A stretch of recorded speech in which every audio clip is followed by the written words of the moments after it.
Welcome to the Next Level Life podcast with Christine Corcoran. This podcast is made for the powerhouse businesswomen who are ready to ignite their fullest potential. This is where we will dive deep into the mindset breakthroughs and sprinkle in some kick up the butt motivation so you can scale your business with confidence and clarity.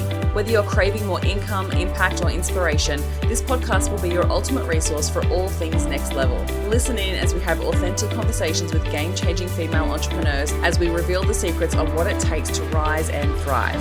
So go ahead, ignite your inner fire, and let's get you taking massive aligned action. Are you ready to elevate? Let's go. Hey, welcome back to the podcast. I hope you're doing so well.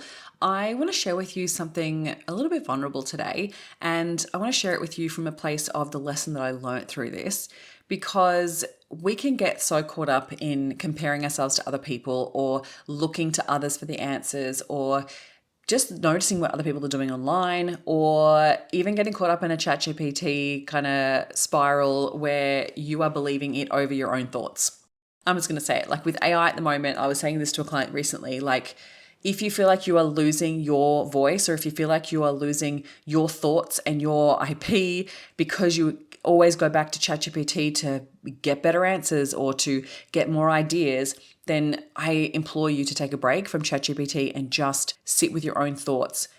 I do this regularly with the podcast because sometimes I'll just go, I've got no ideas of what to post, or what to put on the pod. So I'll jump into chat and be like, what are some ideas? And I hate them all. I always hate them all.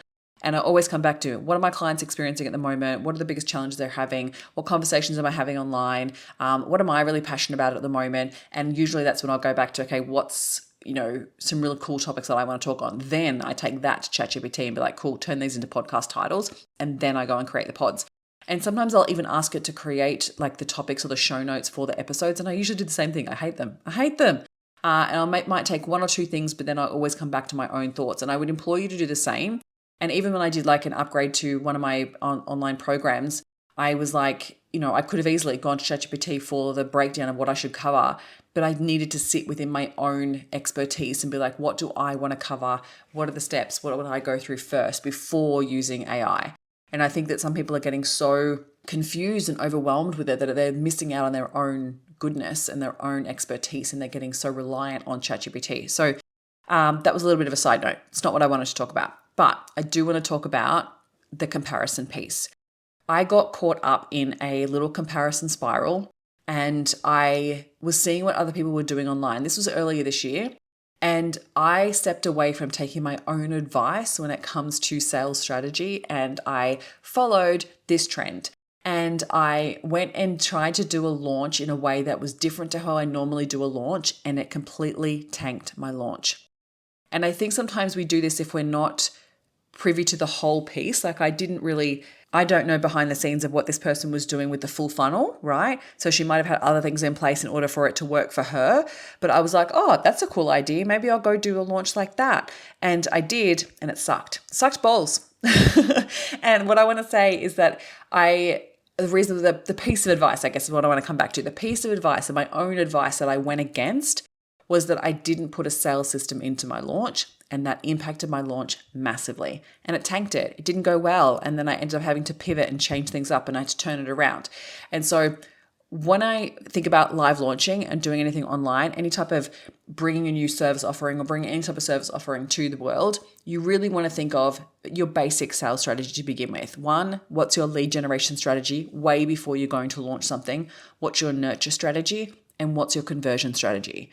So a webinar or a masterclass, a challenge, something, a workshop, anything, something that allows someone to opt in and say, I'm interested in this topic, in this concept, in what it is that you're talking about, in order for them to show interest. So then you're actually selling to the right people, not to everyone, makes such a big difference. Plus, if you then have a leads list, right? So you can take people who you've taken through the lead generation strategy, and you've got all those people that are showing a form of interest in what it is that you do, and then you invite them to the sales system. They are much warmer and more likely to convert than just across content or just, showing up on your social media stories, right? So I went against my own advice and didn't do a sales system, and it tanked my launch and I regretted it. And then the launch afterwards, I went back to my own advice and things went really, really well. So I want you to think about, what is your sales system and are you implementing one? Because if you are not hitting the results that you really want to hit within your business, it's most likely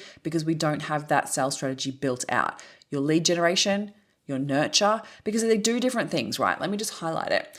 Your lead generation is giving someone value without asking them to spend much time and to spend no money with you, right?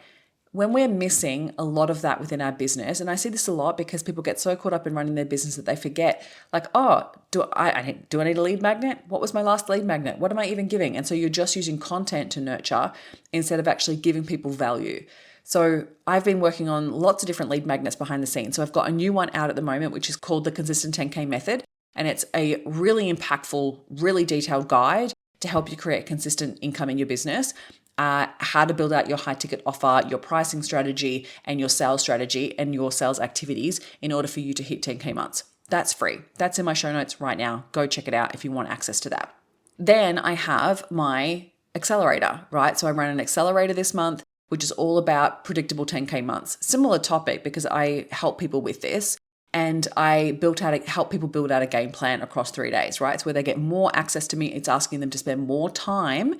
And it's still free, but it's nurturing, right? It's different to the lead generation. So lead generation is gaining interest, and it is helping people put their hand up and be like, yes, I actually have an interest in that. Inviting them to then the sales system, where the accelerator, even though it adds so much value, it's still not enough time in order for me to necessarily give them the full outcome, right? I know that people are going to need more time to implement the strategies. They're going to need more support, more accountability. And so then I sell and I offer them something to work on with me next, right? So I offer them to join me in Unstoppable Sales. And so that's really selling to interested people. So I'm not just selling to the masses and hoping that and praying that someone sees my piece of content and takes them down the nurture sequence to make a decision to buy. That's part of the accelerator. So I'm still adding heaps and heaps of value, and then I'm taking people through a decision-making process, right? So that works in whatever shape or form that is, whether it's an event, whether it is an email sequence, whether it is a workshop, a masterclass, whether it is a demonstration. It's having something that is designed for interested people to be guided through the offer and guided through how it's a right fit for them, guided through the decision-making process, overcoming objections, and getting their buy-in and commitment to the next step, right? So if you don't have that built in, then you most likely are not hitting the goals that you really want to hit. And I know people are talking about like webinars are dead. They're not fucking dead. They're fucking working still. And it's just the nuance of it and making sure that you're updating your sales messaging, because people have been burnt in the past by joining webinars and they were just a full sales pitch. Don't do that anymore. Add value. Make people see the value of working with you. And so it was this part, and it was so interesting because I remember like going down this avenue of doing this other process, and it was just all on social media, and it was using close friends list, and it was using a, broadcast channel. And with the broadcast channel, like I can see who the members are, but it was very passive. So it was very like output and no response. And when it comes to sales, you need to have a conversation, and it needs to be back and forth. And so I remember giving so much value and being like, that sucked. It didn't work, right? And so I was like, it completely tanked my launch, and I was so upset about it. But I was like, okay, what am I going to do about it? So then I ended up launching a new webinar, and then the webinar went well, and I had great people. And then I also went back to old school ways of like messaging people and connecting with people and seeing if they need what it is that I have to offer in order for the launch to still work. It wasn't the numbers that I wanted, but it still turned out okay. And so being okay with pivoting is so important. But stick to what works. Like at the end of the day, launching still works, webinars still work, challenges still work, events still work, as long as you have some type of sales process in place to support the customer to be nurtured through the decision-making process, right? And please do not forget the lead generation.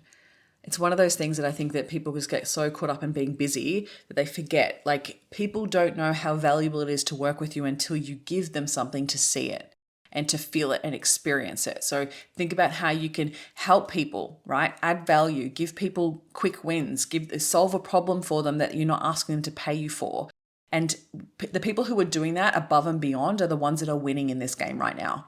The people who are giving up on their businesses is because they haven't put those things in place, honestly. And you've got to make sure that you're selling people what they want and making sure that you're nurturing them and listening to people. People are needing more support through the decision-making process, more conversations, more touch points. And the people who are finding that's really hard are the people who are not putting things in place. So learn from my mistakes. Make sure that you have a sales system in place if you're going to do a live launch. Make sure that you are building sales process into your systems of whatever you're doing within your business in order to take people from lead generation through nurture, through harvest is what I call it, or through conversion is another way to put it, right? There needs to be a plan in place. Otherwise, you're going to find it very hard to hit your goals. All right. I hope that you liked this episode. I felt like I really wanted to share this because it was something that happened earlier this year and I was like, oh, so dumb. Why did I do that? Why did I get caught up in the shiny thing syndrome and do this thing and then realize, what have I done? I know what I'm doing. Go back to what you know that works.